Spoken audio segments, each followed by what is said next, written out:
మన రక్షకుడైన యేసుక్రీస్తు నామములో అందరికీ వందనాలండి. ఈరోజు దేవుని మాటలు గలతీయులకు రాసిన పత్రిక 4వ అధ్యాయము 11వ వచనము. మీ విషయమై నేను పడిన కష్టము వ్యర్థమైపోవునేమో అని మిమ్మును గూర్చి భయపడుచున్నాను. ప్రియమైన దేవుని బిడ్డలారా, ప్రతి సేవకునికి, ప్రతి విశ్వాసి గురించి కూడా భయం ఉంటుంది. ఏం భయము అంటే, ఎంతో కన్నీటితో, ఎంతో ప్రయాసతో వాళ్ళు ప్రార్థనలు చేసి, వారు ఉపవాసములుండి, వారు కన్నీరు కార్చి ప్రతి విశ్వాసిని కూడా పాపము నుండి, లోకము నుండి, విగ్రహారాధన నుండి, అన్నిటి నుండి కూడా ప్రతి విశ్వాసిని కాపాడుకొని ఉంటారు. సత్యమైన మార్గంలోకి నడిపించడానికి వాళ్ళు చాలా కష్టపడి ఉంటారు. అలాంటిది కొంతమంది దుర్బోధల వల్ల, కొంతమంది కల్పన కథల వల్ల విశ్వాసులు తొలగిపోతూ ఉంటారు. దేవుని బిడ్డలారా, అటువంటి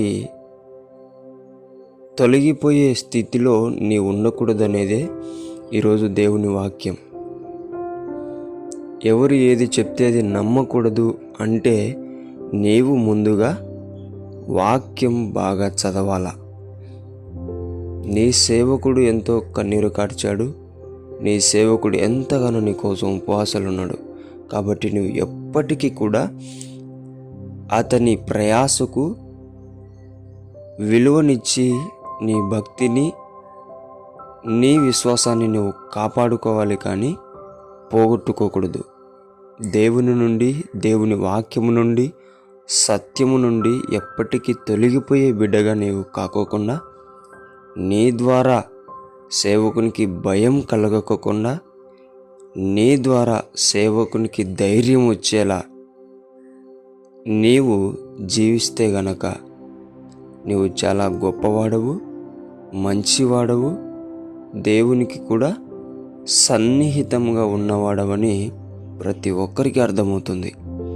అందుకే దేవుని బిడ్డలారా, దైవ సేవకులకు భయం పుట్టించే విధముగా లోకానికి దగ్గర కాకుండా, దైవ సేవకులకు ధైర్యం పుట్టించే విధముగా దేవునికి దగ్గర అవ్వాలని మీ అందరికీ దేవుని పేట మనవి చేసుకుంటున్నాను.